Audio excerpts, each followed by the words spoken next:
I see. So Dr. Pepper Yeah. recently came out with a blackberry flavor, Oh. and the children in my life really like it. Oh. I'd heard this, and I was like, I want to try it, but Mm. maybe they don't have a zero sugar version, That's and that's they a blackberry. don't Oh. everywhere else. Like I go to the convenience store, which is usually I try not to keep pop just like in the house. So I go to the convenience store to get one, and they got all the blackberry. They don't got a zero sugar, and I'm like, because they make diet everything else, Dr. Pepper. But they had a 12 pack at the grocery store, and I'd seen that for Oh. a couple of weeks. And as I mentioned before we started recording this weekend, I'm on my own, so I've been stocking supplies of junk food and crap for me. So got some of this. Is it any good? Oh no, it's quite terrible. Oh. Why do kids like it? I don't know. I didn't get it knowing it was bad. Like I assumed they liked it because it was good. No, it's not. And I in general like Dr. Pepper flavors. Hmm. No, it is. I'm very quite simply the blackberry taste is very medicine, Oh. and that's just you know right over the plate how to fuck that up. you, you had one job. I must Um, not mind medicine-y stuff. Like, a lot of times cherry flavor is medicine-y. I just don't think I mind it. And and I'm still drinking them. You get used to it. That first drink, you're like, yeah, but then you sort of get used to it. But yeah, I mean, I had I known what it tastes like, I definitely wouldn't have bought a 12 pack. huh. Well, I wonder if Um, my tolerance for medicine-y things comes from liking like sarsaparilla, because sarsaparilla and root beers that are heavily reliant on sarsaparilla, a lot of, I think we've discussed this, when people in Europe have them, they don't like them because they say they taste like medicine, yeah, yeah, yeah. which I mean, Because anything herbaceous yeah. starts tasting So, very something medicine about to me. that, Yeah, right? yeah, yeah. Doesn't bother me, but I don't know. I it varies. I find this one very interesting. So there's the flavor of strawberries, Hmm. and then there is fake strawberry flavor, Right. and they are very different things. Hmm. I like them both, but I live in a life where I am quite close to a person who hates fake strawberry but loves real strawberry, and quite close to a person who does not care for strawberries but likes fake strawberry flavor. Wow. But it's just and it makes and as somebody who likes both of them quite a lot, I'm like, yeah, that makes sense. They are drastically different. Like it is only by coincidence that I like both of them. Well, I mean, you can tell the fake strawberry is trying to simulate real strawberry. I mean, they're close Yeah, enough that yeah, you can yeah. tell that. But you're Yeah, right. but They're it different. doesn't No. like They're different enough that it makes sense. You might not like well, one or the and the other. idea of like I like strawberries and I don't like fake strawberry flavor, that made sense to me. But the Yeah, first sure. time this person was like, "No, I like the fake stuff. I don't like straw," and I was like, "How is that possible?" I'm like, "In the same exact way. It's just different tastes, Yeah, and this is exactly what." right. And That's exactly right. I mean, I'm something of a gourmand anyway. I eat most things, but I really have a knack for like I can appreciate good, simple, natural ingredient food. Hmm. And I also can eat stuff that I guarantee you I couldn't name a single ingredient in it. And it's kind of rubbery and it's a color that does not exist in nature. Super tasty. So I have a breadth of enjoyment there. Well, This was not intended to be the cold open. I was just going to talk for a second about this. What I really wanted to talk about is the benefit of being a friend of yours. oh, uh-oh. Don't worry, I said benefit singular. Don't get I too know, but these are worried. always backhanded Um, compliments, so I gotta well, I prepare mean, myself. there used to be one good reason to be friends with you, and that was the tax credit I got. Um, but then that went away when you went back to school.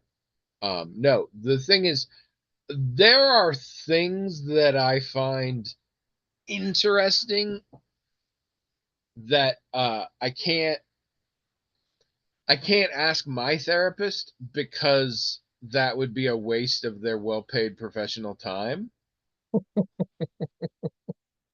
Mhm. But you, on the other hand, Oh, this is like when you know a lawyer and you get free legal advice, or you know an accountant, you get free sort of, financial but this advice. is more like I I have something I want to ask a therapist, but it's too pointless and self-indulgent to waste the time of a real therapist. So I've got you, Oh yeah, okay, not a real who's therapist. who's a real therapist, but Sure. what Okay. to be fair, you shouldn't take that one as an insult. You are a therapist whose services I can never use. So in my world, you're essentially not a therapist. Because again, when I Okay. close my eyes, you all vanish. Um, so basically Yes. you're not a therapist. But so here is my question, and it will become relevant why this came up later in the episode. But and this is actually a better question for you than my therapist, I think, based on your personal experience. Now being a therapist and knowing what that involves and knowing more intimately what a therapist does, Mhm. and now just thinking back into your previous thoughts on it, whatever, have you ever seen a good therapist in a movie? Because Uh, as years go on, I am just shocked by every single therapist character, whether they're supposed to be viewed as bad or not, are just the worst in terms of the advice they give, in terms of the boundaries they set. And sometimes that's the joke, but sometimes it's not. And I'm just like, I don't know the exact procedure by which you lose your license, but I feel like every single therapist in every single movie would lose their license the moment anyone found out. So I'm just curious, have you ever seen a good therapist in a movie?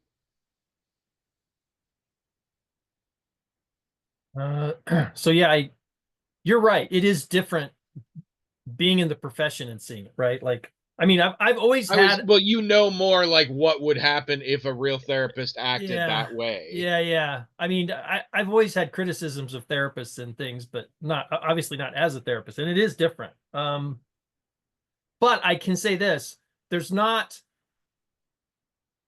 it, there's no situation I can think of where I could say, yeah, I thought that was a perfectly fine therapist, but now that I am one, I don't. That's not true. Like, Okay.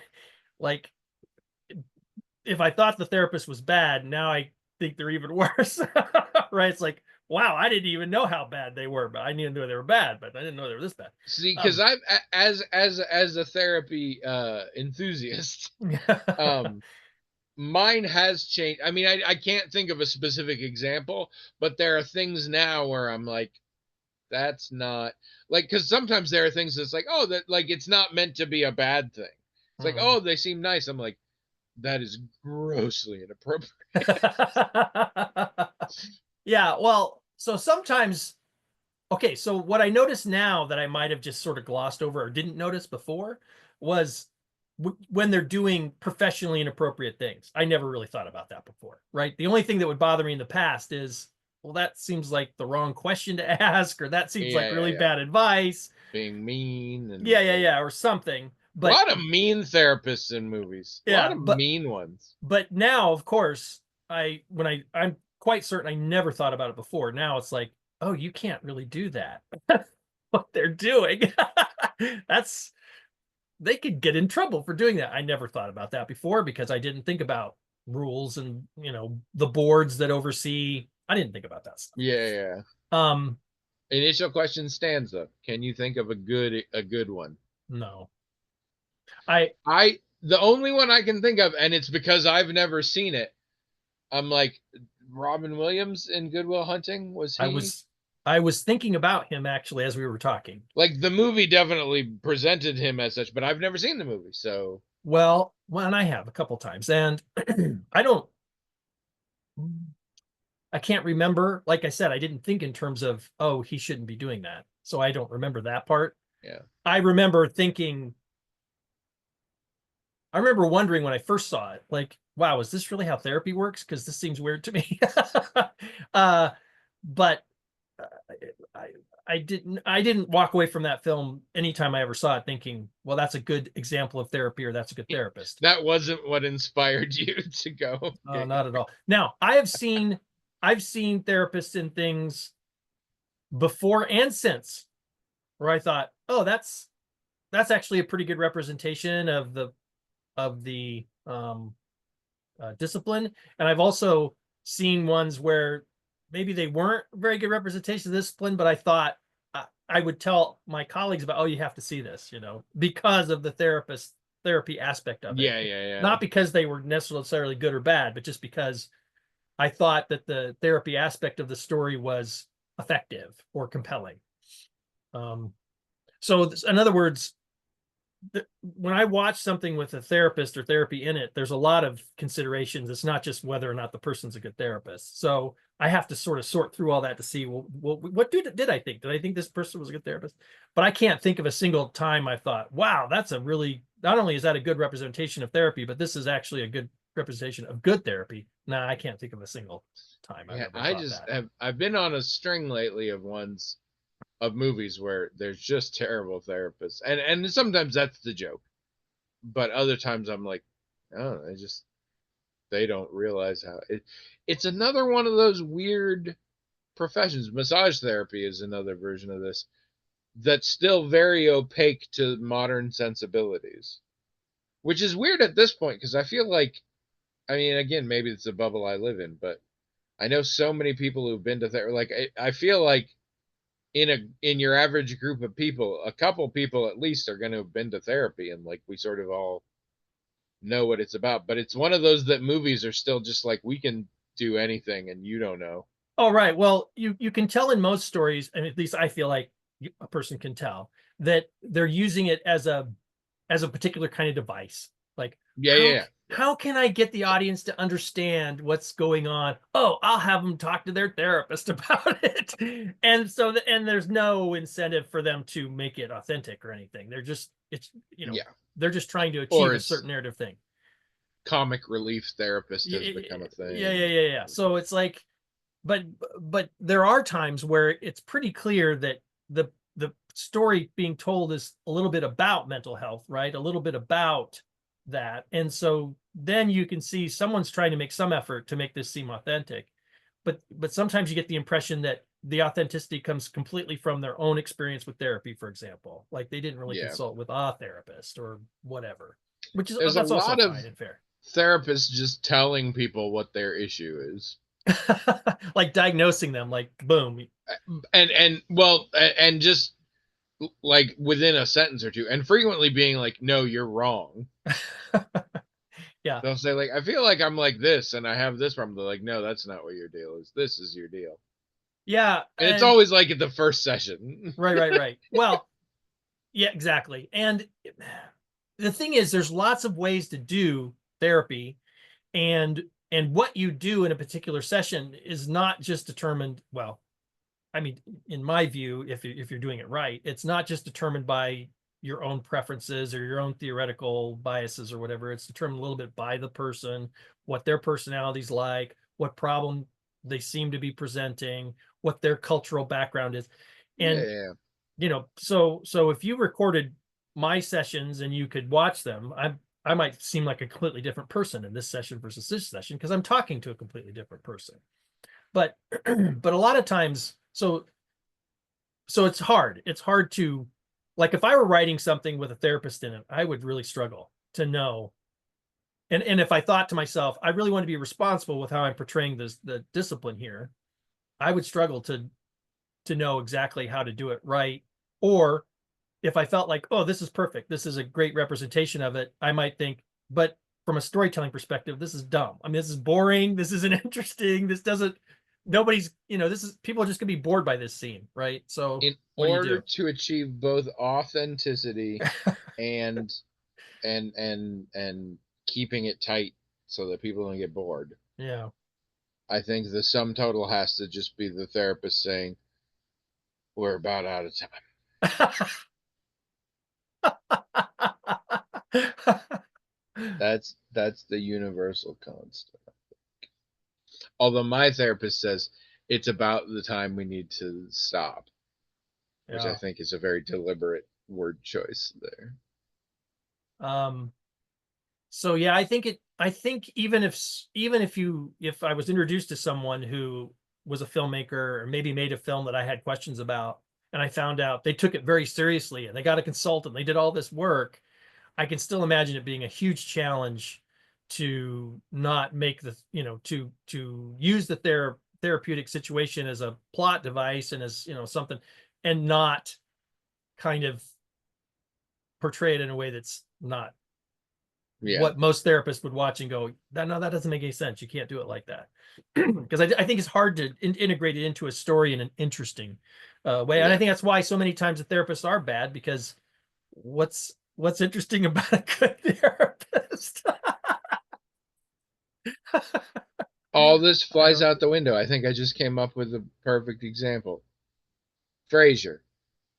Frasier Mm. is a perfect psychologist therapist. No questions. All right, we solved it. It's done. Never mind. Hello, everyone. Welcome to the Magical Talking Hat podcast, the only podcast in the world that figured out the best therapist ever is Frasier. I'm Tony.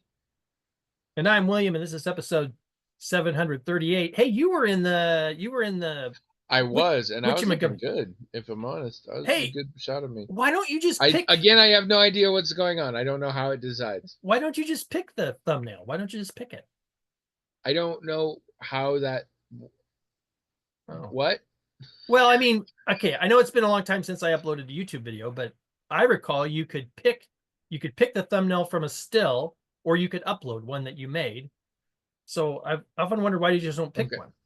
I have not encountered a step in the process where it Oh, is okay. evident that that is a Well, thing that can happen. yeah, maybe they don't do that So, anymore. I to be fair, I haven't gone looking for it because, again, kind of our whole deal, don't know. not trying. Okay, okay. The only podcast in the world that is this close to just outsourcing the whole thing. All right, all right, all right. So, uh, for those of you just joining us for the first time, we are a therapist. And no, we have a hat. It is magic in that it has its own email address, the magical talking hat at gmail.com. And it also has its own Blue Sky account at magicaltalkinghat.busky.social. Anyway, the hat's magical for those reasons, but also people email right into that email, themagicaltalkinghat at gmail.com, with notes, topics, comments, questions, things like that. And the hat magically on its own, through magic, forwards the email to us, and we're like, whoa, a hat forwarding an email. And then we read them, and that's the show. Yeah. Um, Whoa. Whoa, how'd that hat do that? Fucking magnets, man. How do they work? How do they Um, work? that we reference.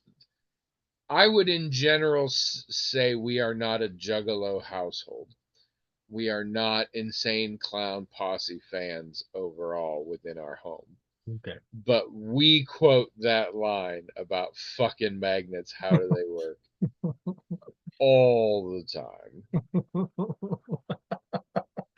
Anytime. I forgot it came from them. Yes, that's insane clown posse. Yeah. Fucking magnets. How do they work? Um, That's good. Beautiful stuff. All right. How was your week? That was good. We had the kids over last weekend, which was fun. Oh, nice. Been watching a lot of docu-series, which, as everyone probably knows, is my favorite media source ever since I was a little kid watching Nova with my maternal grandfather. So that puts me in a good mood when I get to watch a lot of cool docu-series. That doesn't make for interesting conversation, but that's what I like. What else? We seems like we might have seen a movie or two, but like I don't remember because I don't think it was very good. Um, But yeah, that's mostly but and work. So not a lot to talk about, but I feel like I've had a pretty good week. How about you? Nice, nice. Um, Pretty good, I think. We are still. I talked about Los Espookys, right? Yeah. Yeah, we're still watching it. It's good. It's a very weird show, but it's fun. It's it's a Lorne Michaels thing, and it feels like that. Like it has that snappy dialogue that you expect from that kind of show. But it's also in Spanish, so that's weird. And it's also apparently it's not set in Mexico. It's set in a fictional Latin American country. Uh, but so I keep trying to be like, what of the various Lorne Michaels properties does this most remind me of? And weirdly, what I came up with was 30 Rock. And I mean, the premises could not be more different, but the heightened reality of it, where like things are normal and then suddenly not normal for like one joke, like it's a lot of that. And I also think it's probably way cooler. This is the thing we ran into. So nowadays we pretty much have the captions on for everything we watch. We are old, we are sad people, we just have them on. But for a while we were selective, and frequently I wouldn't have it on during comedies because the joke can get fucked up if you're reading it instead and the pacing isn't as good. And when it's the language you don't speak, it's all that. Yeah. So there's a lot of stuff in this that I like it. It's very good. I recommend it. But I'm like, I'll bet, and apparently I think it is because my brother-in-law, who is fluently bilingual, watches it, and I think it's way funnier for him because things are actually on the beat, as it were. But it's a very fun time, and it's a very silly show, and we're enjoying that.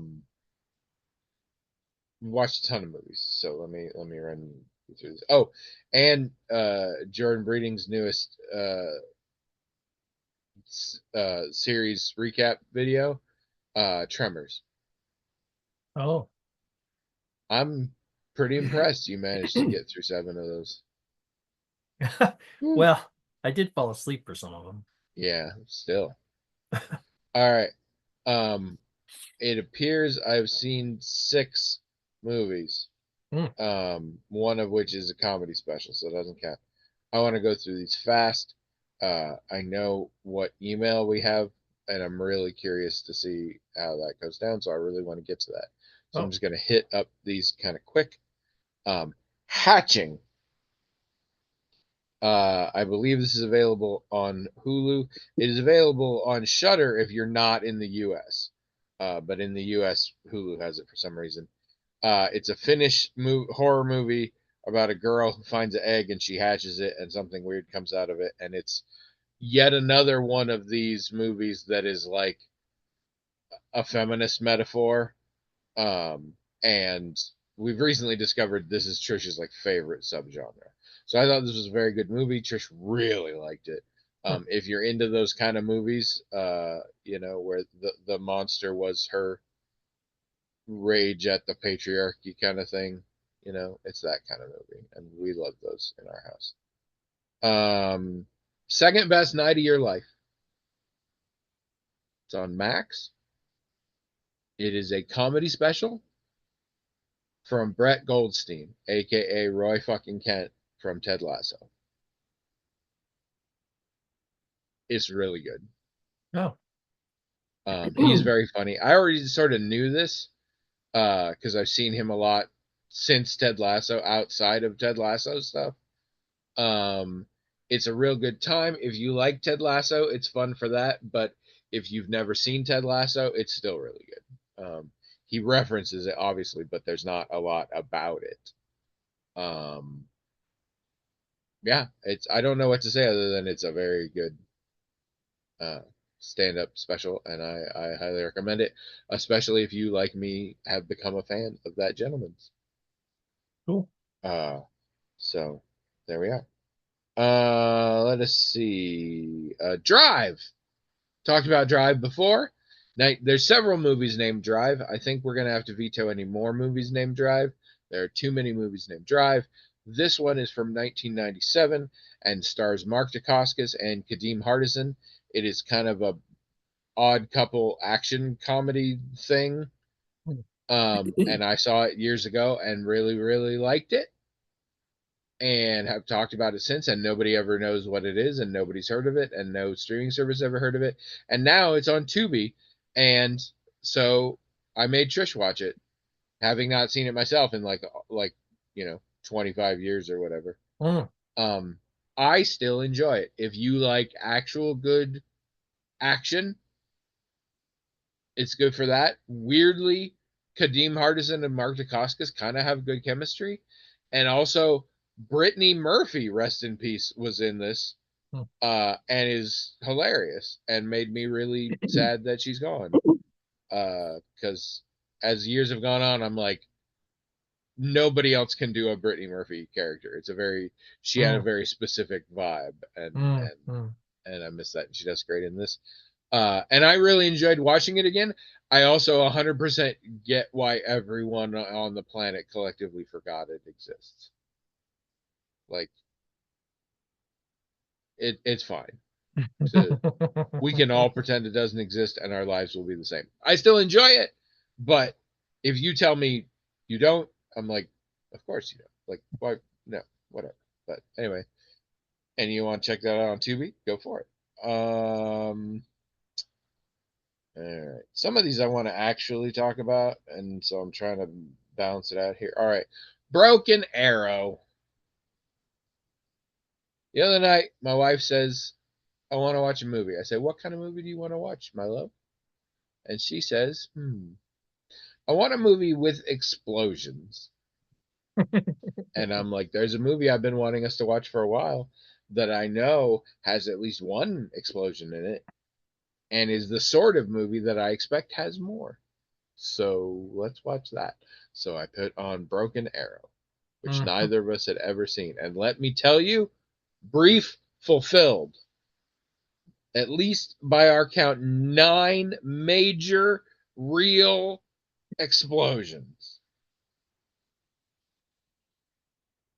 Very little else to recommend this movie. Yeah, I think I've only seen it once, like shortly after it came out. Is Nicolas Cage in that?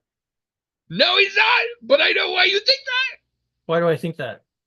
Because for some reason, Travolta is trying and failing to play the character from Face Off. Yeah, okay. So hard. You're right. That probably is why I think that. Like, and this is the thing. It's another John Woo movie. And I, in the middle of the film, I paused it and I said, is maybe John Woo a bad director and none of us ever noticed because his movies are so entertaining? Because, like, I love John Woo movies, and he's well loved as a director. But I don't know that good is the right entertaining, super entertaining, but good quality, making sense, people acting like humans. Yeah. So I had a real fun time. Also, the climax of the movie is a literal stare down between a nuclear missile and John Travolta. And that's fun. That's actually how this movie originally appeared on my radar years ago. Obsessive Pop Culture Disorder did a thing on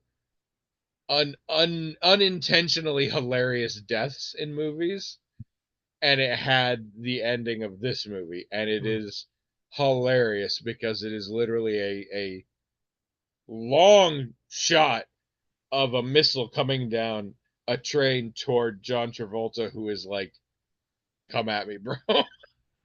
and then a very clear dummy gets shot out of a hole in the back of a train when it's over. It's a fun time. But yeah, if you like shit like The Rock and Face Off, you will like this movie in exactly the same way. Yeah. Travolta got real focused on smoking his cigarettes eccentrically in this movie. Like a lot of his villaining was just like I don't know what was happening, but it was. I watched this and I'm like, Saturday Night Fever was a good movie. What happened to you? Um. All right. What's all right? All right. The Private Eyes. The Private Eyes. Come on. No, This feels like your kind of thing. I, Maybe you're too old. who's in it? Uh, Tim Conway, Don Knotts. Oh, that Private Eyes. Yeah, I probably saw that in a drive-in or something when I was a kid. Depends on when it It's came from out. 1980. It is the last film they did together. Maybe I didn't see it in the drive-in Um, then. Could have. it popped one of the YouTubes likes to do like here's a list of some overlooked movies or TV shows, and they were like, I'm just gonna start doing them by year, and then they're like, so here's some from 1980, and they had this. Trish likes old school physical comedy. Trish grew up enjoying the Three Stooges, and she watched stuff like Tim Conway, Don Knotts things. Yeah, That's I've seen many kind of of them. her Apple Dumpling Gang and all that. exactly. Mhm. I did not. Um, I don't like physical comedy. I don't find it amusing, straight up. Not my thing at all. This popped up, and I was like, oh, maybe we should watch this sometime for Trish. She might enjoy it. Maybe she already knows it. I don't know. But also, it came up because it's meant to be British. It's not. It's set in Biltmore Mansion or whatever. But it's meant to be set in Britain, and it's kind of a parody of Sherlock Holmes, Mhm. but it's a very like British spooky murder thing, uh, but with Don Knotts and Tim Conway. And it was actually the thing I was watching talking about it was like it's basically Don Knotts and Tim Conway if they got put into a Hammer horror movie. And I was like, oh my God. So this is the thing Trish likes combined with the thing I like. Let's watch. And I didn't expect to enjoy it. I mean, I thought it'd be fine, but I did it for her. She'd had a rough day, and I'm like, I think I know a movie for you. Turns out she saw it when she was a kid, so she already knew. But or she thinks she did. She's not positive. Uh, it's fun. It's good. I laughed out loud a fair bit. I don't give Tim Conway enough credit. Very Uh, funny guy. Very funny. and a lot of it was physical, and also he co-wrote this. Um, there, I mean, I guess sort of spoiler. So one of the gags is they're communicating with Scotland Yard via carrier pigeon. We don't specify the time, what year or whatever, but it looks relatively modern day, so late 70s maybe. But it's hard to tell for sure. But they're doing carrier pigeons. That's a joke. We brought a whole crate of carrier pigeons or whatever, and we keep trying to send messages, and then something goes wrong with the bird. It gets shot down or whatever, and that's sort of the joke. But the first time we get one, we put the note in the thing, and Tim Conway's got it, and he goes to the window and he throws it, and the window's not open, and Mhm. so the pigeon just slams through a plate of glass. And then, in the most inspired thing ever, they hired, and I know this because it came up in a different part in the movie. They hired a pigeon who was trained to like stumble around and kind of like somersault and just be like, what the fuck hit me? And I had to pause the movie. I was laughing so. It's the best gag ever because it's just so calm. And I'm just like, I always think my favorite Tim Conway bit is a Carol Burnett show bit. That's one of the Mama's Family ones, and he goes off on this rant about going to the circus and Siamese he elephants. Yeah. The Siamese elephants, and instead Yeah. of they just went Njorgi. Um, Yeah. And I always think of that one, but this gives it a run for its money. This was a Mm. really good bit. And yeah, there's a different section later where a pigeon gets fucked up. And I seriously was like, that's not animatronic, right? But it was like too small. I'm like, no, that is just a very well trained pigeon, and it's hilarious. So that was a fun time with that one. Yeah, I enjoyed that. All right. But the reason I brought up the therapist stuff is we watched the movie Psychotherapy. Just came out fairly recently, I believe. Oh, okay. Um, it is a movie. Okay, so an actor you probably don't know, I also did not know, is a writer, but he's not very successful. And he's married to Helly from Severance. Hmm. She's sick of him being useless and nothing and is going to divorce him. And this is bad. Simultaneously, Steve Buscemi shows up and says, hey, I think you should write a book on a serial killer. Guess what? I'm a serial killer. But like I never got caught. So like I'll tell you my shit and you'll write a book about it. It'll be awesome. And the guy is like, I don't know, maybe I do need to do something, and my wife's gonna leave me or whatever. Anyway, due to hijinks, the actor you don't know has to convince his wife Helly from Severance that this guy is a marriage counselor. So Steve Buscemi, retired serial killer, is trying to teach our protagonist about serial killing while also pretending to be a marriage counselor for these two individuals. And if you thought for a moment that hijinks did not ensue, you're full of shit because so many hijinks ensue. Mm. And we were very excited. Steve Buscemi is a big part of that. Also, Britt Lower, who's Ellie from Severance, we're really coming to enjoy her. And so we were very excited that this was coming. I think it's a brilliant premise. Um, but yeah, Steve Buscemi, the serial killer, is not a very good therapist. Not a Spoilers. not a very good marriage therapist, really? Spoilers. I do love them trying to explain it though. Like he's like, no, it's easy. Just fake it. Just keep talking about how we're in a safe space, and then if anybody asks a question, just say, "Is that what you really think?" And then that's it. And I was Uh, like, I'm not saying that is therapy, but that's not the worst way to fake therapy. yeah. I actually have a lot to say about that, but maybe I better not. um, but anyway, wasn't good. Hmm. Okay, that's I too bad. don't.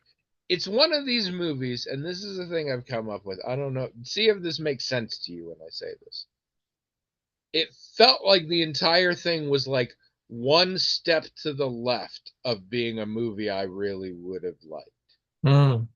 Like it just didn't gel. Like, and part of it is actually what ends up being the thrust of the plot isn't like they didn't go in the right direction with this premise, in my opinion. Like it doesn't Right, do right. what I wanted to do. Also, the actor who I don't know who's the protagonist isn't doing great. But what I really think it is, I looked it up because it was just bothered. The whole thing screams first time writer director Mhm, in a mhm. big way because it's like really good idea in execution.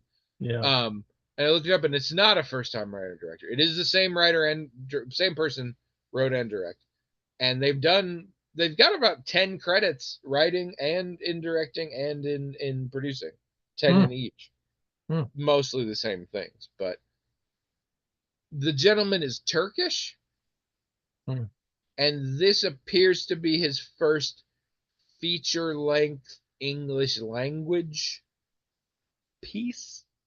mm. So I don't know if that's what did it. I don't know, but Hard to say. there was a lot going. I think it could be fun for you to watch just to like laugh at as a therapist. Be like, oh my god, because there are some things that like the movie doesn't even want you to think is good therapy ideas, but that are still very funny, Yeah. in my opinion. But and I did. It has a couple good laughs, and I would say the very end, like the last 15 minutes, uh, are really good. We quickly discover that Britt Lower and Steve Buscemi should have spent a lot more time together because they have great chemistry, but they're not together for most of the movie. So that also doesn't have an ending. Like we just stop, and a lot of things happened in the scene where we just stopped, but nothing's resolved, and then we're just Maybe, done. maybe she should have been the therapist. I mean, actually, Something I it's a don't know. female dominated field the way it is, so It's that would have I worked. spent half the movie thinking, oh shit, maybe Britt Lower is not a comedic actor Oh, because it was not doing. And then, but then later on in the movie, I was like, oh no, it was just not good material. yeah, yeah, yeah. So yeah, didn't love that. But anyway, let's do email because the hat may have given me a little sneak peek of this email, and I'm kind of excited. Also, we haven't done one in a couple weeks, so it's probably time. This is from Mick. Our Hi favorite. hat. Hi hat. Get it? Anyway, when I was six, this is from Mick. When I was 6 years old, I was introduced to a communications model that I have modeled my life after. It's called transactional analysis. I was even given a book of it called TA for Kids, which is weird. I have strived to talk to people in adult to adult transactions. A balanced, equitable ego state on both sides. That's adult transactions. That's what that's supposed to be. My problems come when the person I'm talking to decides to use the other ego states, the dominant parent state or the immature child state, when being expressed as an adult. It's all too easy for people to play games in communicational transactions and slide you out of balance. Gaslighting is a textbook example of a crossed transaction, which I have found leads to chaos in interpersonal relationships. I understand that one hat wrangler has mastered this topic, but I'm interested in what both of you think. Does transactional analysis have what it takes to navigate today's wild world? All right. I do want to say up front, my favorite ego state is what I like to call tipsy gremlin. But we'll set that aside. William, you're ostensibly someone who gets given money to be a therapist. Mhm. What the heck is transactional analysis and what does it mean to us? Well, Mick This is where actually you tell gives, me you've never heard of this. oh no, I've heard of it.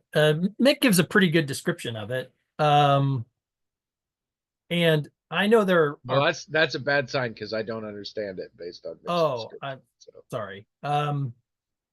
And I know, well, I don't know, but I suspect there are a lot of people who might hear me talk about it and think I'm oversimplifying it, even though I don't think I am, because I am not that impressed with transactional analysis, to be fair.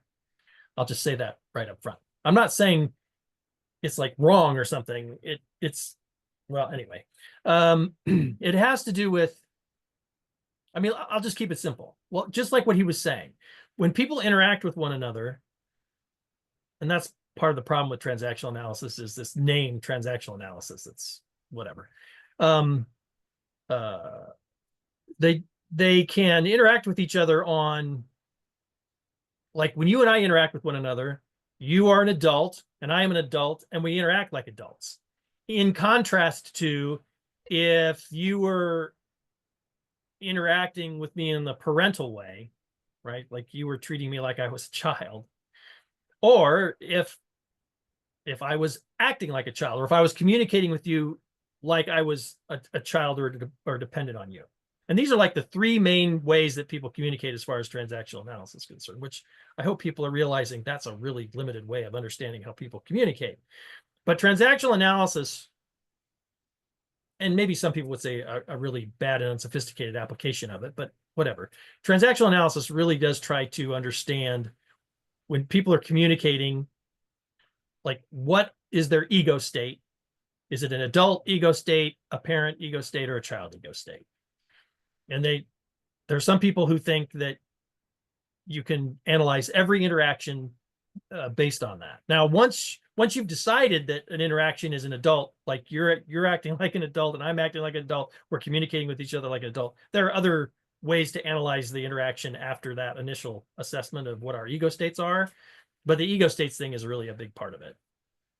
And then they have labels for different problems in communication, like Mick was talking about, like, you know, this type of communication problem, we call it this, and this type of communication problem, we call it that. And by categorizing different types of communication problems, they like to think that they can analyze communication thoroughly enough that when you and I have some kind of problem, you know, let's say you and I go to therapy because, you know, we don't get along and we want to get along better. We want to salvage our friendship, whatever it is. They would look at how we communicate and they would analyze it based on this model of ego states. And they would put a label on what our communication problem is. And then they can fix that communication problem and that will fix our relationship. You follow what I'm saying? And the general I think approach. so. It doesn't sound great.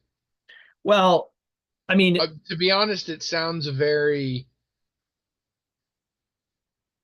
I don't know if normative or judgmental is the right word. well, It it's it says to me, "Oh, you guys are just doing communication wrong. We'll show you the right way." And I mean, to be fair, that is sort of a chunk of what therapy is in some ways, but I I don't know. And again, maybe it's because of the simplification, which we need to have. We're a comedy podcast, ostensibly. yeah, Don't get too deep into it, but I'm like, no. it just seems, I don't know. It seems like the kind of psychological school that is just rife for people using it to prove they're right and you're wrong.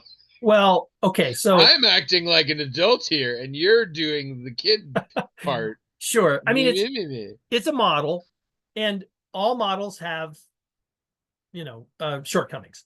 And it another one that's kind of like this is the attachment. You know, people talk about attachment styles, and then they'll sort of label your attachment style, and you know how that attachment style will typically lead you astray in relationships and things like that. Which again, if these things are treated the way models should be treated, which is, well, it's an incomplete, you know, we need to take it with a grain of salt. It's just a way for us to contextualize what's happening and what it gives us is a place to start off from. It's not a thing like any model. You shouldn't be forcing it on every step of the process. It should be kind of a way for you to get started. You contextualize it creates an outline or a very rough map of what the issue is, and then you use that as a stepping off point.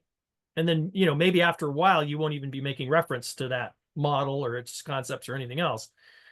Is how models are supposed to be used. But unfortunately, they get over applied, right? And when you're in an actual situation and you're trying to figure out what the issue is, you can hold on to the language and the lingo and the model too long, and instead start to take the practical situation and shoehorn it into the model rather than letting the model just kind of help you contextualize what's going on. Do you see what I'm saying? Oh yeah, no. I mean, this is the classic I don't like labels argument that exists in a variety of things, but therapy and behavioral models is a good example of, like, these things are useful as shorthand. Mm, They mm. should not replace content. Exactly. It's an analogy and a very imperfect one of reality, but it's not reality itself.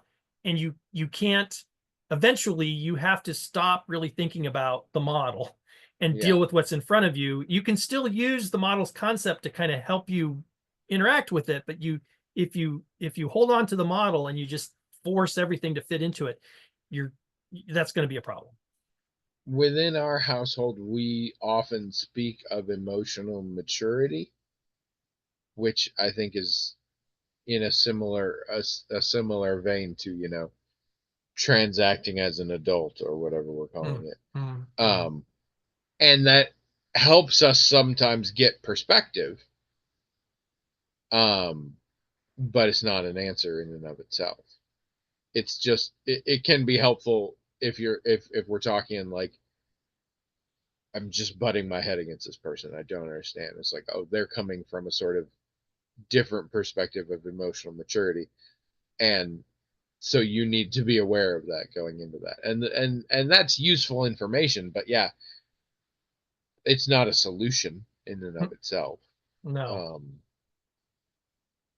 I think the idea I understand the archetypes of uh child and parent. So I think the idea of recognizing that someone might be veering that way in their behavior or in how they are seeing me in an interaction can be useful information. Mhm. I don't see anything wrong with that. Um, I don't see what I mean, and this is deep dive. I mean, I don't see how this provides solutions other than finger pointing. Well, okay, so uh, sometimes, like, there's no, as far as I know, and again, someone who's I mean, obviously, my knowledge of transactional analysis is going to be limited by I don't really like it, so I might not give it a fair shake. But um, as far as I understand, there's no actual value judgment on. For example, um, there might be appropriate times for you and I to have an interaction and a transaction where you're parental and I'm child. Like, let's say I'm sick, or let's say I'm injured, or let's say I'm going through a very difficult time and I'm crying and I need you to comfort me. It's not unhealthy necessarily for two adult people like you, like us, to have that kind of relationship in the proper context. The what the model is trying to help you do is see that sometimes when people are having problems, it's because they're having that kind of relationship in contexts that are not functional or adaptive. Yeah, no, no, no. The concept makes total sense to Oh, me okay, okay. as I a just thing that could cause friction between two people. sure. Yeah. Um, I do not see it's other than being like, oh, hey, pay attention. Y'all might be in different levels or whatever right Yeah, now. yeah, ego, whatever. I don't see how it's useful, and I also think the nomenclature and the taxonomy in question puts a lot of unintentional value judgments into it. Yeah, Like, it yes, yeah. there are circumstances where it's like that, but if you and I are having an issue and I'm acting like a child and you're acting like a parent, guess whose fault it's probably going to be seen to be? Well, but also, like, what do you do next? And transactional analysis does give some guidance on There's that. Like, there's again, never going to be a situation where it's like, good on you for acting like the child in this situation. right. Okay, but and like I said, transactional analysis tries to make a typology out of the different ways that the transactions can go bad, and then it Yeah, tries to suggest ways to fix it. But it's mostly like a lot of models, a lot of therapy models. It's mostly about, well, if we make the people, individuals, whether it's two or more people, aware of what's going on, sometimes that's like enough. Like, they'll go, oh my gosh, now we yeah, realize what's going on, And now that we know, knowing is half the battle. Now that we know exactly what to do to fix it. And but to me, I mean, I don't find it super compelling or useful. I find other approaches do the same thing, except in a broader, more, I don't know, compelling and effective way. And what I would suggest to Mick or anybody else who's been taught this, like when they were kids, like, oh, here's an interesting way to look at the world that'll help you interact with the world. I don't know if this is Mick's case, but sometimes the problems can arise when you have this model and you just can't let it go, right? You're looking at everything through these glasses, and maybe it's helping you adequately diagnose the situation. Let's just say that for the sake of argument. And even if it helps you diagnose what the problem is, put a label on it, and maybe what the general gist of fixing it is, but there comes a point where you have to take the glasses off and you just have to do the work of whatever it is to fix the situation. Yeah. And the model's not going to get you all the way there. Eventually, the model helps you contextualize it, helps you think about it, maybe helps you all that stuff. But then you have to do it. And that's not a thing that you can do, effectively, in my opinion, with those glasses still on. Eventually, you have to take the glasses off and do the work. I agree. My own personal mental health journey of recent years, and to be fair, I've run into this in so many other aspects of life, including a lot of my social science stuff in general. No model, there is not such thing as a permanent model. Everything are tools to be used when they are useful and not when they are not, and it's very much along the lines where I've said before about, like, other than to get drugs, a diagnosis doesn't really matter. Because if you think you might have ADHD, look up what people with ADHD do to cope and try those things out. And if they work for you, that's good. And it doesn't mean you have ADHD, and it doesn't matter if you have ADHD from that context. I might have picked a weird choice because you really kind of want some medication if you have ADHD. But I've been dealing with instances related to OCD, bipolar disorder, even autism, none of which I have. But occasionally people who do will, like, talk about it and it will resonate with me. Right. And so I look up, like, what are things, and I've found useful tools. And none of this means I have any of those things, or that I should live my life the way people do who have those conditions. But they're just useful tools. I like the idea, for lack of better, it seems a little simplistic.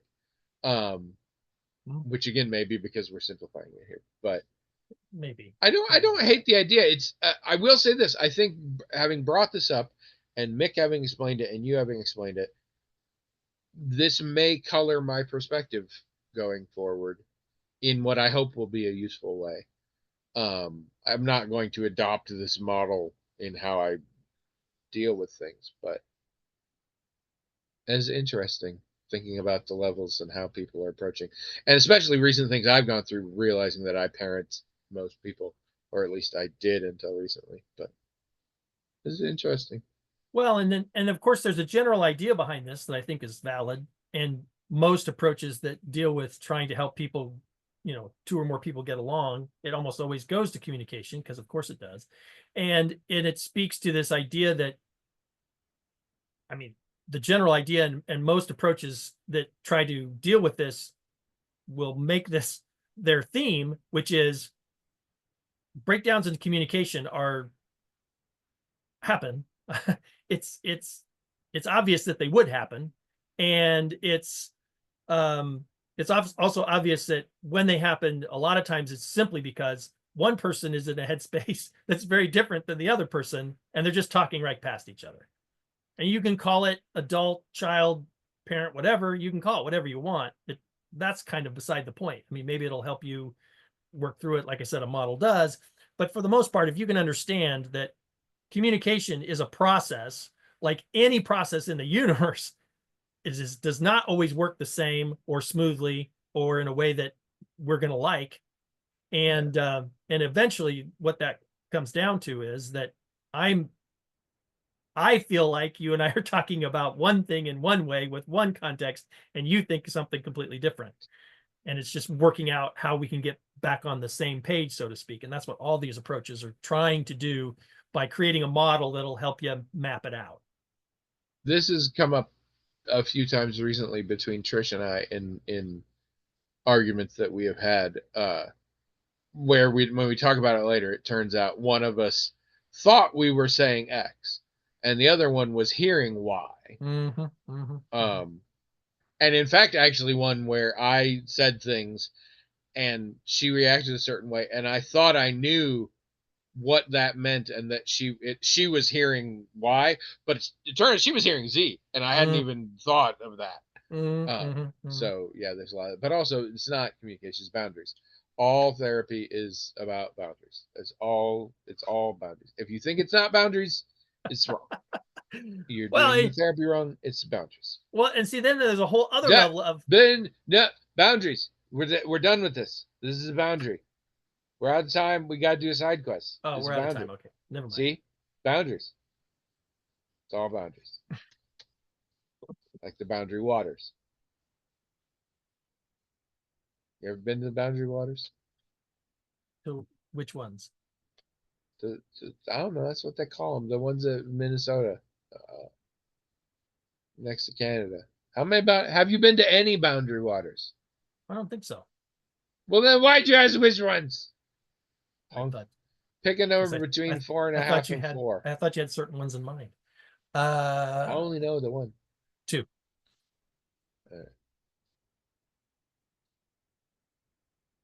We have a lot of sci-fi ones. Maybe there are a lot of sci-fi ones. I think we've had this one before.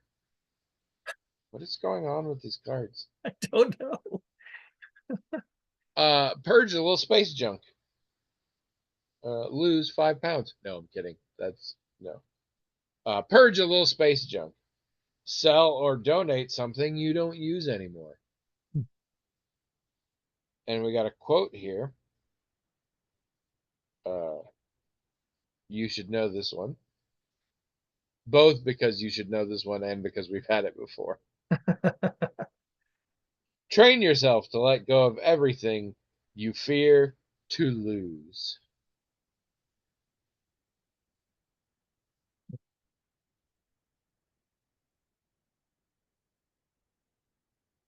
Is that from Star Wars or something? Sounds like a Star Wars thing. Could be. Let me read it again, see if you can get it this time. Train yourself to let go of everything you fear to lose. Yeah, I mean, I was getting that it was Yoda, and I think I even remember the scene, but I don't remember him saying it like that. Sorry. Lose to fear everything. No. Train yourself. No. Let go to. That's not the problem. I remember. I couldn't tell you what I remember the line to be, but I don't remember it to be that. But... Do you remember when Empire Strikes Back and Return of the Jedi came out, and every once in a while Yoda said things that were just slightly different clauses, but still made basic sense? And then Phantom Menace came out, and he just was like saying words like he was drawing them out of a goddamn hat. Do you remember this? Uh-huh. Yeah. Like they really pushed it in the prequels. Like this Yoda talks fucked up. Well, someone recently, either this was recently brought out in an interview with Lucas, or this was something he said a long time ago, and now it's making the rounds again. But he was saying the reason he had Yoda talk like that was because he thought it would make people watching pay more attention to what he was saying. Especially kids, he thought. Especially kids. That's what he said. I don't know. I believe he said it. I don't believe anything he said.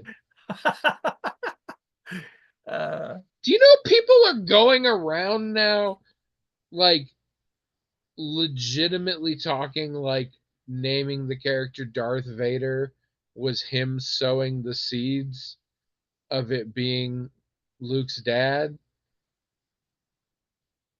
And it's not. And like we know that, and we knew that but He's suddenly now we're like, oh, he's because admitted that this, he didn't know until yeah, but yeah. he also before then claimed that he did. Mm, yeah, I mean, I guess so. he can't make up his mind over whether or not he planned all this out or not. But who cares? He's got $4 billion and you don't got worried no more. Anyway, so anyway, purge yourself of some space junk, like maybe some trivia about Star Wars. Get rid of that space junk. Second season of Andor is out. I think you're supposed to be watching that. Yeah, I don't have Disney Plus anymore. I haven't had it for a The while. whole world is like, uh, Star Wars sucks, but Andor's good. I keep thinking I'm gonna watch it. All right, Yeah, well I mean, I'll I watch thought. it and I'll tell you what happens. Oh, okay. I have to watch the first season. All right, if you want us to destroy the school of thought upon which you have based your very existence, please email us, themagicaltalkinghead@gmail.com. Crushing dreams and ruining lives is kind of our whole deal. So enjoy that. No, but email us with whatever you want. We don't care. We have no control. The hat does it. And we're like, whoa, a hat with the email. Um, and then also go to the blog and tell us what you thought about the things we said about what you wrote. See, it's a cycle. It's one hand washes the other. Um, so go to the blog, themagicaltalkinghat.com, and tell us your thoughts on transcendental meditation or whatever it was we were talking about. And then also write in and then also listen again next week. Um, yeah, there should be a fun little ending here, but damned if I know what it is. Baba Booey? Is that a thing?